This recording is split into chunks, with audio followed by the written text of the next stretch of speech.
اب سوال پیدا ہوتا ہے قیام اللیل سے مراد کیا ہے؟ یہاں پہ میں ذرا تراویح کا جو پس منظر ہے وہ بیان کر دینا چاہتا ہوں۔ دیکھیے، جیسا کہ ہم نے خطبے میں بھی دیکھ لیا، اللہ نے قیام اللیل جو ہے اسے فرض نہیں ٹھہرایا، تطوع۔ قرآن مجید میں بھی اس کا کوئی ذکر نہیں، احادیث میں اس کی تشویق و ترغیب پوری موجود ہے۔ ایک اور حدیث بھی ہم بعد میں پڑھیں گے اس پر۔ اس کا پس منظر کیا تھا کہ اس کو چھوڑ دیا گیا۔ اب ظاہر بات ہے مسلمانوں میں کمزور بھی ہیں، مسلمانوں میں وہ مزدوری کرنے والے بھی ہیں، روزہ تو فرض ہے ان پر، چاہے مئی کا مہینہ ہے اور گندم کاٹنی ہے، روزہ تو پھر بھی رکھنا ہوگا، یہ سب کچھ ہے۔ لیکن یہ کہ رات کو پھر کھڑے رہنا ان کے لیے، جاگنا ممکن نہیں ہے، لہذا ان کے اوپر یہ چیز فرض نہیں۔ حضور نے تراویح کی نماز یا قیام اللیل نہ اسے فرض قرار دیا، نہ اس کے بعد جماعت کوئی اہتمام کیا مستقل۔ صرف 3 راتیں آپ نے جماعت کروائی ہے، اس میں 8 رکعتیں آپ نے پڑھی ہیں کہ جو آپ کا معمول تھا تہجد کا، وہ پڑھی، اور تہجد کے وقت ہی جماعت کرائی ہے۔ یہ ہے وہ حدیث۔ اس کے علاوہ کسی نماز تراویح جو ہے جو ہم پڑھتے ہیں 20 رکعتیں عشاء کے ساتھ متصل، اس کا کوئی ذکر نہ دور نبوی میں ہے نہ دور صدیق اکبر میں ہے۔ یہ دور حضرت عمر کی خلافت میں ہوا ہے، اور ہم نہیں کہہ سکتے کتنے سال کے بعد ہوا ہے۔ حضرت عمر رضی اللہ تعالیٰ عنہ کی خلافت کا دور جو ہے وہ تو 10 برس ہے، ہو سکتا ہے 5 برس کے بعد ہوا ہو، 6 برس کے بعد ہوا ہو، 12 ہوا ہے ان کے عہد میں۔ حضرت عمر ایک مرتبہ مسجد میں داخل ہوئے، مسجد نبوی میں، تو دیکھا کہ کچھ لوگ 8 10 12 جو ہے وہ ایک جو ہے حافظ کے پیچھے کھڑے ہوئے اور قرآن سن رہے ہیں، کچھ دوسرے کونے میں کھڑے ہیں، کچھ کہیں اور کھڑے ہیں، مختلف جماعتیں ہو رہی ہیں۔ تو انہوں نے سوچا کہ کیوں نہ ان سب کو ایک امام کے پیچھے جمع کر دیا جائے، اور اس کے لیے لوگوں کی سہولت کے لیے عشاء کے ساتھ متصل رکھ دیا جائے، اس لیے کہ تہجد کے وقت اٹھنا جو ہے وہ تو ہر کس و ناقص کا کام نہیں ہے، کہ عشاء کے بعد اگر تھوڑا سا اضافی وقت ہو صرف، تو یہ ہر شخص کر لے گا، مزدور بھی کر لے گا۔ لہذا آپ نے یہ نظام تجویز فرمایا کہ عشاء کے متصلاً بعد 20 رکعت نماز پڑھی جائے اور ایک امام کے پیچھے پڑھی جائے۔ یہ گویا کہ اجتہاد ہے حضرت عمر رضی اللہ تعالی عنہ، اس کو آپ نے خود بدعت بھی قرار دیا ہے، لیکن بدعت حسنہ۔ بدعت کس اعتبار سے؟ لغوی اعتبار سے، نئی بات، اس لیے کہ حضور کے زمانے میں نہیں تھی، تو یہ اس طریقے سے ایک نئی بات ہے۔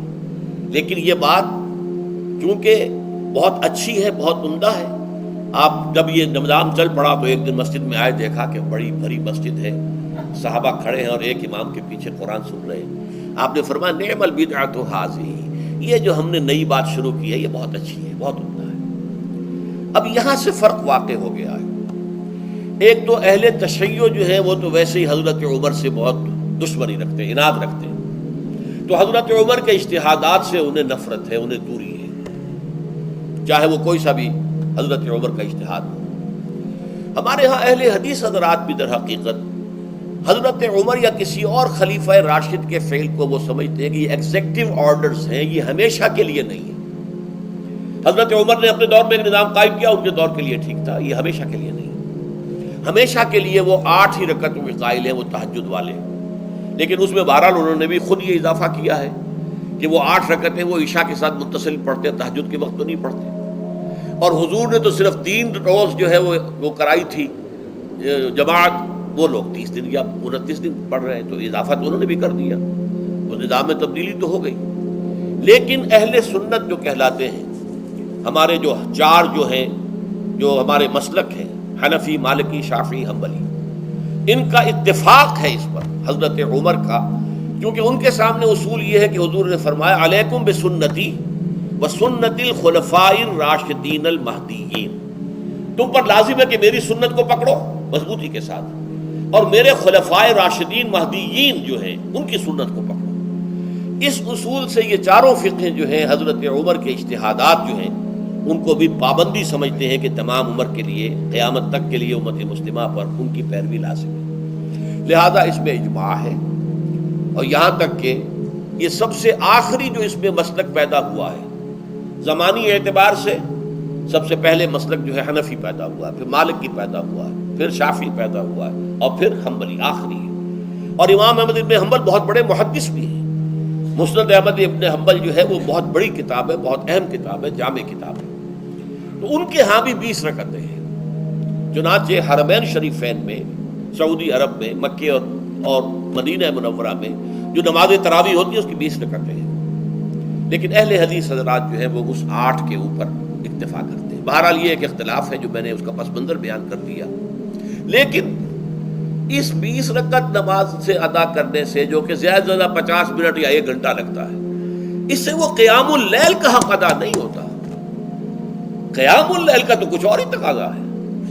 قیام کسے کہتے ہیں؟ یہ سورہ مزمل سے واضح ہوتا ہے. یا ایھا المزمل قم اللیل الا قلیلا نصفہ او انقص منہ قلیلا او زد علیہ ورتل القرآن ترتیلا. آدھی رات یا آدھی رات سے کچھ کم، یعنی تہائی رات، یا آدھی رات سے کچھ زائد، 2/3 رات، یہ ہے قیام اللیل. چنانچہ سورہ مزمل ہی کی آخری آیت جو دوسرا رکوع مشتمل ہے جس پر، اس میں صاف کہہ دیا گیا ان ربک یعلم انک تقوم ادنی من ثلثی اللیل ونصفہ وثلثہ وطائفۃ من الذین معک. اے اللہ کے نبی، اللہ خوب واقف ہے کہ آپ بھی اور آپ کے ساتھ ایک جماعت بھی رات کو کھڑی رہتی ہے، 2/3 رات یا آدھی رات یا 1/3 رات. تو یہ سارا معاملہ جو ہے قیام اللیل کا، گویا کہ کم سے کم 1/3 رات پر اس کا اطلاق ہو سکے گا، یہ نہیں کہ 1 گھنٹے. اب اس کے ضمن میں دیکھیے حدیث پڑھیے. تیسری حدیث ہے ان عبداللہ ابن عمرو ابن العاص رضی اللہ تعالی عنہ. یہ وہی عبداللہ ابن عمرو ہے جن کی میں نے آپ کو حدیث پہلے سنائی ہے.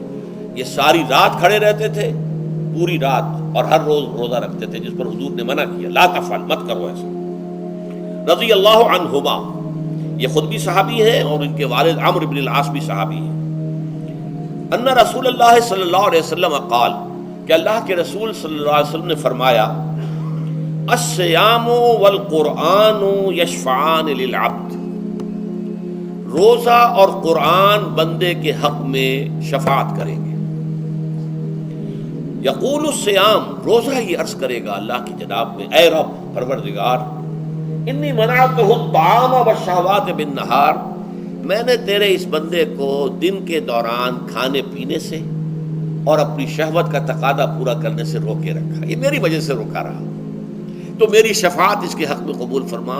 فشفعنی فیہ، میری شفاعت اس کے حق میں قبول فرما. ویقول القرآن، قرآن کیا کہے گا؟ منعتہ النوم باللیل، میں نے اسے رات کے وقت سونے سے، نیند سے روکے رکھا. فشفعنی فیہ، تو اس کے حق میں میری شفاعت قبول فرما. حضور فرماتے ہیں فیشفعان، ان دونوں کی شفاعت قبول کی جائے گی. یہ ہے قیام اللیل.